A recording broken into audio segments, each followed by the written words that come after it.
Personal notice, changes my stock and trade. Except today. If you've got a job that's too tough for you to handle, then it's too tough for me. Merry Christmas, George Valentine. And don't bother me with details.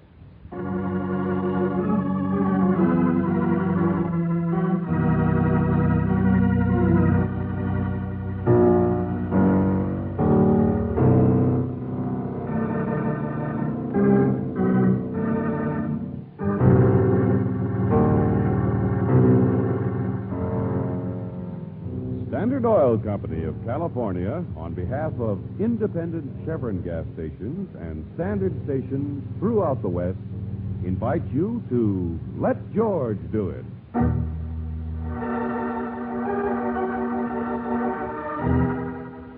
Santa Claus in Glass, a transcribed adventure of George Valentine.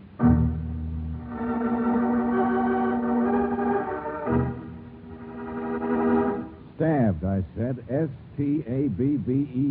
Stabbed. This bird's been stabbed. What do you say we should do, George? Listen, Johnson, I don't want to work on Christmas any more than you do, but will Did you tell him that's the way we found him, Hold it, George? Dixie. I can't hear you. Yeah, that's right, Johnson. He was all trussed up and everything, but... What? Head? What head? He doesn't have one, naturally. That's the point. The knife must have... Oh, I get it, Johnson. Okay, see you later. Well, George? Hey, what happened to the radio? Oh, there we are. For heaven's sake, it's almost 3 o'clock. What did he He say? says, his wife says, just put some stuffing where the butcher tore the skin and shove it in the oven. Oh, thanks. I thought you told me you knew how to cook a duck. Well, I do, stupid, but the skin's too tough to sew. It just never occurred to me to use stuffing at both ends. Relax, I said. You know, I like the way you base that critter. Just like my mother used to do. Efficiency and tender care. There's a real art to it. Oh, I'm full of old-fashioned virtues. You know, it's funny the things you remember about Christmas. We always had the whole family for dinner, including a spinster aunt who played the little star of Bethlehem on a cornet. Cornet. We had a second cousin who yodeled after he stirred eggnog. Oh, George, after all this time, there's still so many things we don't know about each other. Angel, come here. Come on now, put this spoon down. Yes, sir. Well, the mistletoe is in the other room, and the kitchen is not very romantic, but, well, this has been a pretty swell Christmas. The best we've ever had together. So all kidding aside. Oh, you're welcome. You're very welcome. Now, we still have some work in there, setting the table. Yes, George. And some more music to hear. Enough to last us till next year. What's the matter, Brooksy? Oh, George, I can't help thinking. I know it's Christmas, but that silly ad you put in the paper, don't bother me with details. Oh, nobody even read It's just daring people to bother you, Look, George. it's afternoon already, isn't it? Has anybody been George, don't answer the door. It's too early for anybody for dinner, and it's too late for... Hey, this is your apartment, not mine. Nobody knows I'm here. Christmas is for us, George, and for happy people.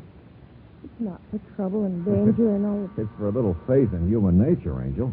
Everybody else feels the same way we do. What do you want to bet? This is only a... Well, hello. Who are you? You were looking in the keyhole. Yeah, that's right. It's Merry Christmas. Yeah, same to you. But aren't you liable to get hurt doing that? No, not today. Nobody takes offense. Peace and goodwill. Look, who are you, friend? What do you want? Nothing. I don't want nothing. It's just that, well, Merry Christmas. There you are, Angel. See what I told you? I'm the new elevator man. My name's Bertie. Oh. And according to my list, your name is Miss Brooks. But don't think I haven't noticed you already. You're a lucky man, sir. I said to myself, now there's a young lady with mistletoe in her eyes. Excuse me. Thank you. Just a second. You always get them. Never failed. Mistletoe in their eyes. I kind of like that kind of talk. Okay, so you're a student of human nature. Where did she go? Here, it's all wrapped. I meant to give it to you earlier. I'm sorry, I forgot. Oh, wow. A little present for the elevator man. Now, ain't that a surprise? Oh, yes. Yes, Bertie, isn't it? I'm afraid it's not much. Don't you apologize, miss. Most exciting things come in little packages, I say. Oh, yeah, sure. I say that, too. Well, your problem's settled now, friend, so we'll see you later, huh? Hey, wait a minute there. George, who else did I forget to get a... See. Now, hold it. I said I got a package delivery. I'll take it. I'm your man. Package? Who's it for? Mr. Eric Suchek. For him, huh? Who's Eric Suchek? Down the hall. He's an older man, sort of continental. I don't know what he does. I've never really talked to him, but he's very interesting looking. Down the hall, you say? Which door? I'll take it for you, Mac. I'll take it. No, you won't. Special delivery service. Besides, I'm out for my own trip. Mr. Suchek's asleep. He told me to take anything at Kim Farm. Asleep this time of day? You sure? Well, you guys figure it out. Come on, Angel, back inside. I wonder what it is, George. It's a fancy wrapping. Oh, curiosity. Let's have it, Mac. I ain't got all day. Suchek's an actor or something, or used to be in Europe. Probably something romantic from a woman. Yeah. Now, let's have the package, Mac, and here's your tip. Hey, what is this? George, look. It's a present the lady just gave me. A necktie, I suppose, as they always are. You need it worse than I do, Mac. Well, it's a little irregular. Suchek will make it up to me. Merry Christmas, folks. Well, the holiday's getting a little commercial. Did you see? He gave him my necktie, my present. He just gave it away. Well, we expect something better out of Suchek. We shouldn't have let him do it. Oh, it's none of our business, Angel. That elevator man's up to something. I know he is. George, what do you suppose was in that special present? Hey, stop it. How do you do? Season's greetings, that sort of thing. Thanks. Who are you? You don't mind if I step in for just a moment, do you? What? Thank you so much. Sure. Come right on in. This is Grand Hotel. I beg your pardon. Oh, yes, I see. Well, I'm so glad somebody does. Farnham is the name, Leopold J. Farnham, and I assure you I'm more embarrassed than you are. I say you're having duck, aren't you? I can smell it. I doubt if there's enough to go around, Mr. Farnham. Maybe what you're looking for is a Tom and Jerry. Oh, no, please. I didn't want her to see me, that's all. Her? I'm so sorry. It's perfectly all right, really. I was just, I was on my way to Suchek's apartment. Suchek, huh? Yes. Oh, he's quite a popular fellow. The old world charm, the gaiety, the hand-kissing, that sort of... But your neighbors, you know him, of course. I'm beginning to want to. What's this, who's this her? Oh, just someone I saw coming off the elevator. A little social faux pas, nothing more. I wanted to keep the day happy. She's gone down the hall now anyway, and I can slip to the stairs. But tell us why you wanted Much to... obliged, and I hope you enjoy that duck. The Mad Hatter. Darling, what's going on? Wait a minute. A lot of mink coats down the hall there. Oh, knocking at Mr. Suchek's door. Yeah. So that's the woman Mr. Farnham was talking about. Come on, Angel. Other people can play games. I guess I can, Now, too. George, you stay here. Don't you dare get mixed I up in her... just want to tell her she's not knocking loud enough. Eric? Oh, Eric. Excuse me, but I heard the elevator man say Mr. Suchek was still asleep. What? Who are you? This is Mr. Valentine, and I'm Claire Brooks. I live next door, you see. But asleep. After 3 o'clock. What went on here last night? A party? Oh, of course. The man with all the friends. The idol of the Dowager. Well, they were very quiet. I mean, I heard people leaving his apartment long before midnight. My apartment, you mean. But it would be decorous, wouldn't it? It is always so decorous. The model of behavior. Did you say your apartment? Of course it's mine. Quite a big one, you know. You don't think he could afford it, do you? I'm Mrs. Suchek. Mrs.? Or doesn't he tell his neighbors about his wife? Would it spoil that beautiful aura of tragic, unemployed Europeans? Oh, you think I'm really nasty, don't you? I traveled a long way just to wish him Merry Christmas, that's all. And the roads from the country house are such a fright, such a dreadful... I just think you didn't knock loud enough. Mr. Suchek. Hey, Mr. Suchek, wake up. He's really a light sleeper. Mr. Suchek. George? Well, now, take it easy, both of you. But hurry up with the key, will you? Well, I've got it here someplace. I never use it except when I entertain in town once in a while myself. Such a big place, but he takes care of it for me.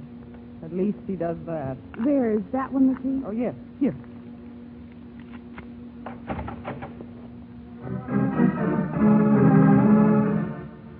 Eric? Eric? Where are you? George, stop her. You look for her. Well, it's her house, not mine, Brooksy. What's the matter with you anyway? What do you expect her to find?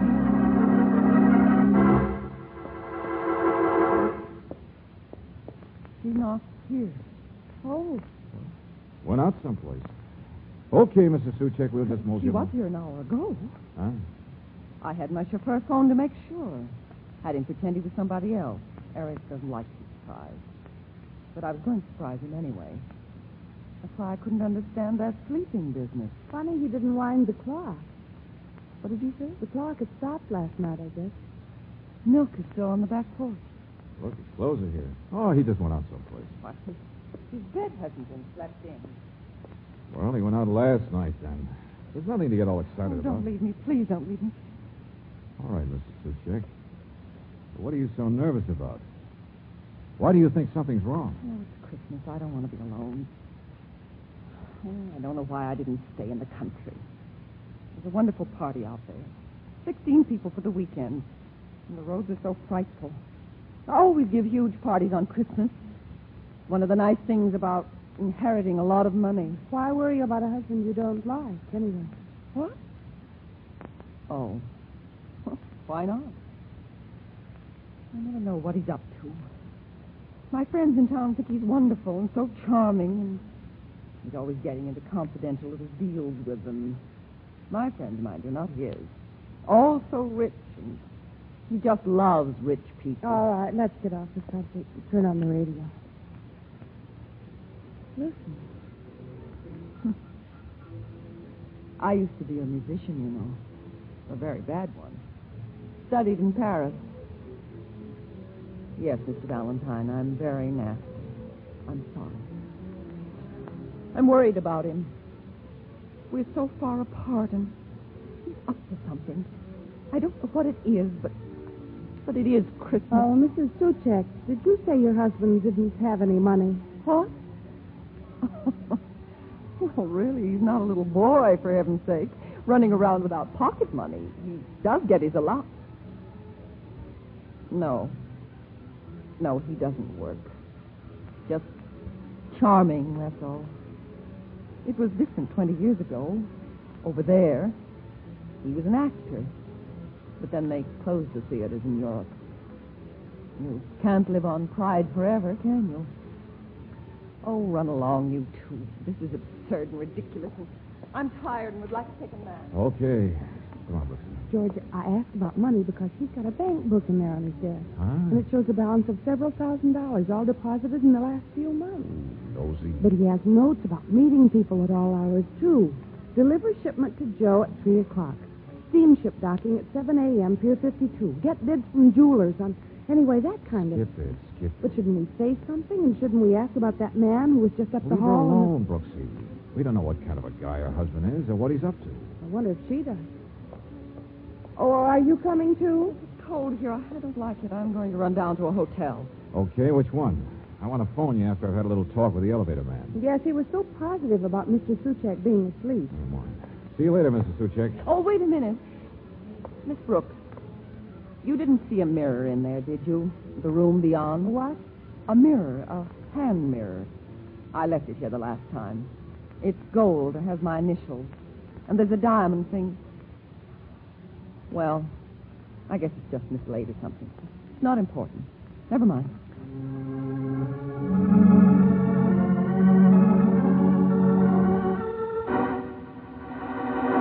George. Hey, what's the matter with you, friend? Nothing.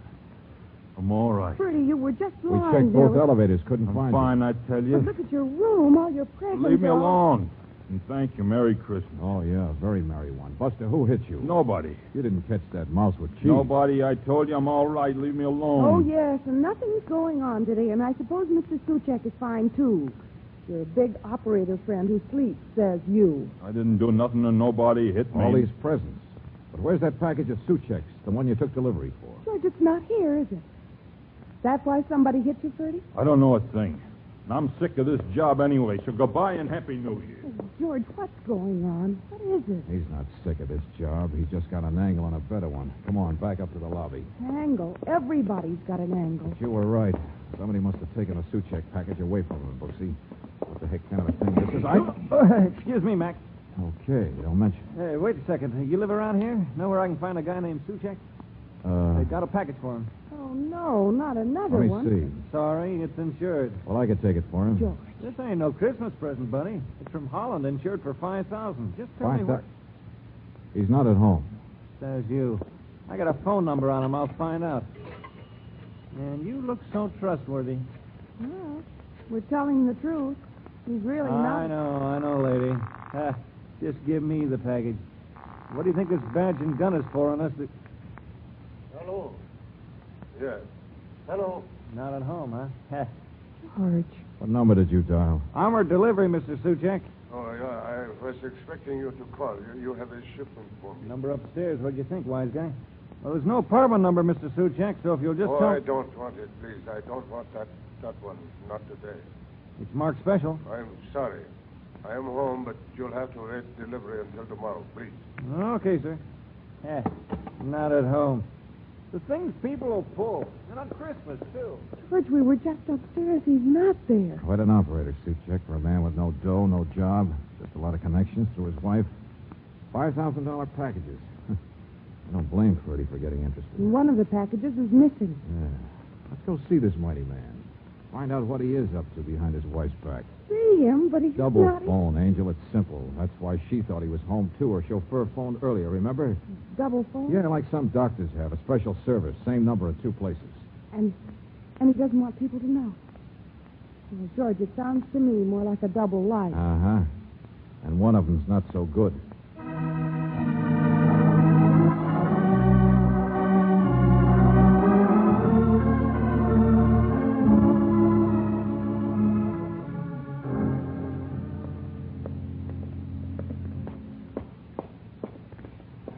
Studio on the top floor, according to the phone company. Not quite as fancy as the apartment. Oh, but it'd be a lot more convenient for meeting the kind of people you wouldn't want in your wife's place. Oh, I don't know. They got him listed as being in the import-export business. Phew. Look who's here. Hello, Mr. Valentine. Been waiting. I saw you drive up and look around outside. Mr. Farnham. And you know my name now, huh? No, I don't have much time. Yes, of course I do. Well, I came to see Suchek. Yes, I know. Naturally, you came because of his wife. She's a strange woman, but you decided she's unhappy and upset about her husband, and you wanted to help her. You know everything. I've also found out you're by way of being a detective. I assure you, I've hired plenty of them myself in the past few weeks. So I thought you might respond to a Christmas present. $100 bill? Now, I can prove to you that I am perfectly honest. It's more than we can say for Suchek, don't you think? You didn't act like it. The way you ducked to avoid her. It's not very easy for a man who's in love with a woman whose husband... Well, anyway... You mean you and Mr. Oh, yes. Of course. She was with me here just now to talk to one of the boarders in this place and to one of my detectives. Just now. Look, Farnham, what are you Now, up to? she's going to meet me at the train, and I don't want to keep her waiting. Detectives watching Suchek? Those packages of his, this double phone? Did you find that he's a crook? I'm trying to explain nothing to you. That's what the $100 is for. I don't want her to be any more upset or to know any more than is necessary. Buster, I'm getting sick and tired of all this fog. Maybe Suchek himself I can tell don't me. even know whether he's up there or not. That's not the point, you see. If there's anything crooked, we will turn it over to the police naturally. Then what is the point? And why did you have detectives? Don't you understand the whole thing? Rich, proud woman who wouldn't divorce her husband because, in spite of everything else, he was so decorous. Well, but why that phone? Why these surreptitious visits here? Flowers and wine and perfume. Now, good heavens, you weren't born yesterday, were you? You hear that? Suchek doesn't play the piano. Another woman. Now, I'm sure you understand. It's Christmas. Mrs. Suchek knows all she needs to know now, so let's have no more trouble. Sure. Okay, Farnham. Happy New Year. Thank you. Goodbye. Wait a minute, Brooks. Come on. George, he's right. You're not going to go Upstairs, in there. I said, come on, fast. What you want? See something with my own eyes, that's all. Don't mind if I come in, do you, Mr. Suchek? Get out of here. I'm another detective. They've been haunting you, huh? Well, what are you talking about? Nothing, I guess. Nothing. But it's a woman's place, all right, isn't it? Yeah. Curtains, perfume. Sort of simple I taste, beg but, your pardon. That her picture over there? Where is she? In the other room? Oh, hey, look. You gave her a gold mirror, didn't you? I told you to get out of here. Now, take it easy. Now get out of here, I said.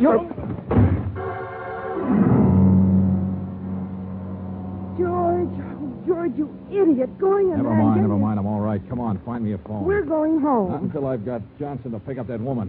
What? You heard me, Mrs. Suchek.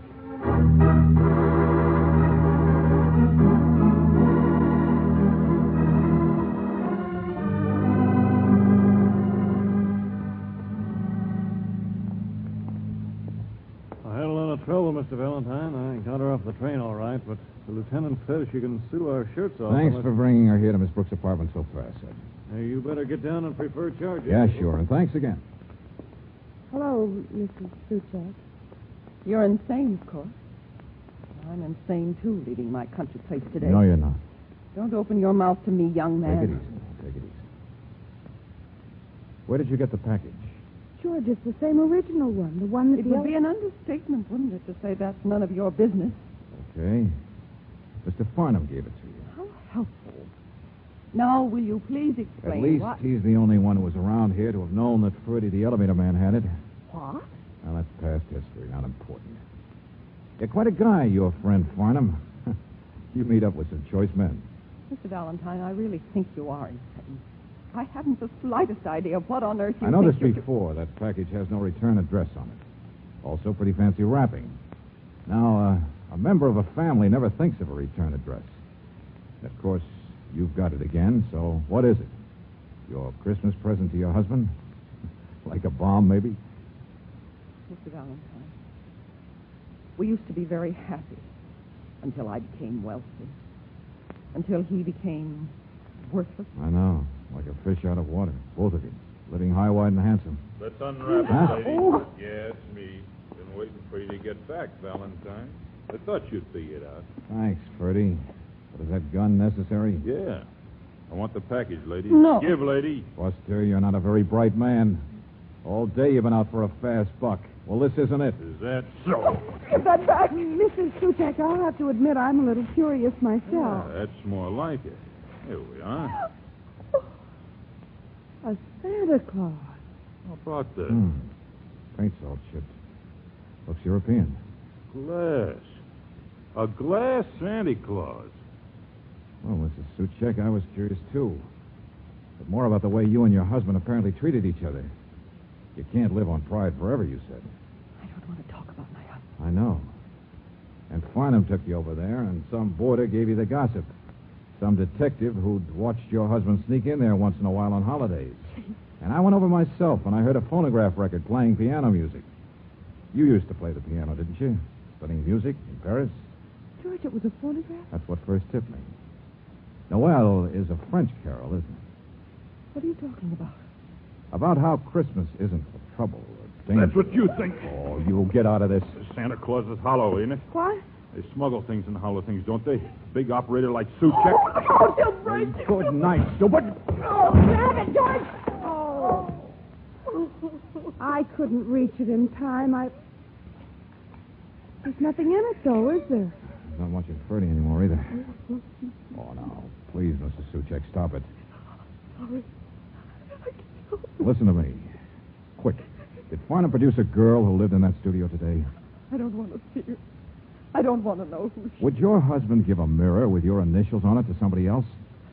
And that lush apartment of yours down the hall. He hates what that stands for as much as you do, doesn't he? Oh, but you've both got to be so proud. But I'll get back to that other place, the other woman. The secret, simple thing in his life he escapes to sometimes, because I saw it. Yeah, I barged in. But I didn't see her. You what? But I saw her picture, all right. Yeah, a lovely blonde girl. The clothes are old-fashioned. There's a French taxi cab in the background. Now, don't you understand, Mrs. Suchek? That double life of his is about as sinister as this memory, this Santa Claus you picked to give him for Christmas. It's a picture of a girl who looks just like you about 20 years ago. Mrs. Suchek, the other woman is you.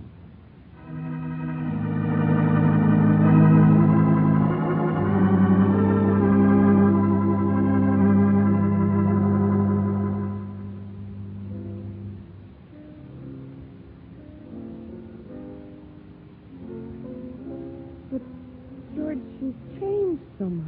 Well, both of them did, Angel. They were miles apart, I guess.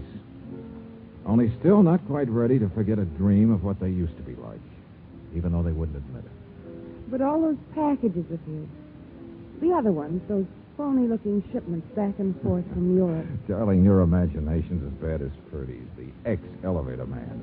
Hot goods, smuggling. Where do you get all these ideas? Why not believe the facts? The phone company said he was a small-scale importer. Now, express companies don't smuggle for people. A man could get a bank account from an honest business he was building up on the side. A man with the right background and rich friends to deal with. Yeah, You listen to too many radio mysteries. Oh, I know I'm not clairvoyant. It was Farnham's behavior that made me curious, that's all. You mean being so anxious to make sure that Suchek never got the sentimental gift from his wife? The Santa Claus and their first Christmas tree together? Uh-huh. And then asking us not to dig any deeper. Not wanting her to see any more over at that studio than he'd already arranged for her to see in here. So you just barged right in. Oh, darling, you're wonderful. I'm lucky. I knew when Suchek hit me, nobody would have been that mad except a guy caught with his own sentiments down. Besides, you told me a long time ago, Christmas isn't a bad thing. And you told me it's for a little faith in human nature. And you had it. Mr. Suchek's getting on his feet again, and his wife is opening her eyes. And they're really back together now. Sure. It's for happy ending. It's for mistletoe in the eyes, George. I lost that vibe. Well, you needn't turn your nose up at it. Not after all you've done. Okay. I'll turn my nose down again. Yeah, you're right. Christmas is for not being bothered with details like the smell of burning duck.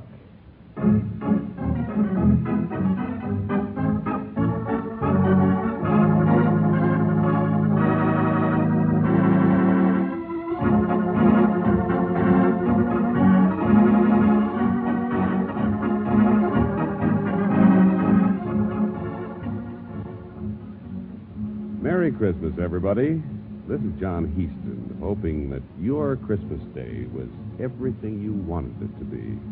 Hoping you were with family and friends, and that you've heard from loved ones who were too far away to make the trip home. For just a moment, here's a friend of yours, George Valentine. Tonight, we'll introduce him by his real name, Robert Bailey.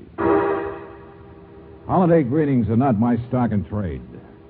But if you think the job's too tough for me, well, I have news for you. Friends, it's wonderful. It's wonderful to be on the air with you this Christmas time. So, speaking for myself and for everybody in the cast, all I want to say is, we just hope you've had the nicest, happiest Christmas ever. Now, here's a word from the sponsors of Let George Do It, from the Standard Oil Company of California, and from the men at independent Chevron gas stations and Standard stations. Here's what the message says. This is the 4th Christmas time we've been on the air with you. So at this very special time, we feel we're talking to old friends when we say to all of you, heartiest Christmas greetings. And thank you for listening. Good night, friends. Be with you again next week.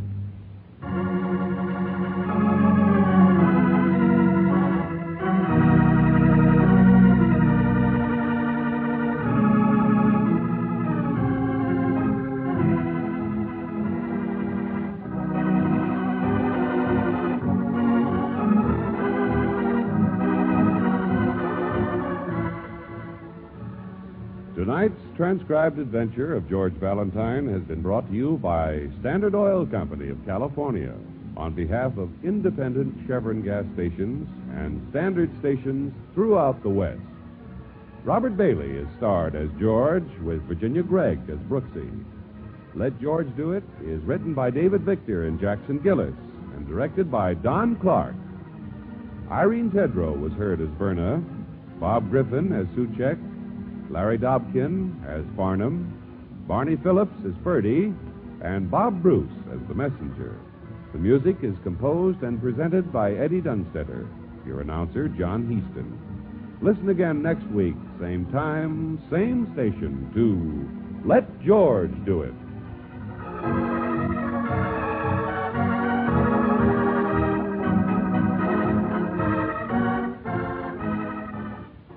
This is the Mutual Broadcasting System.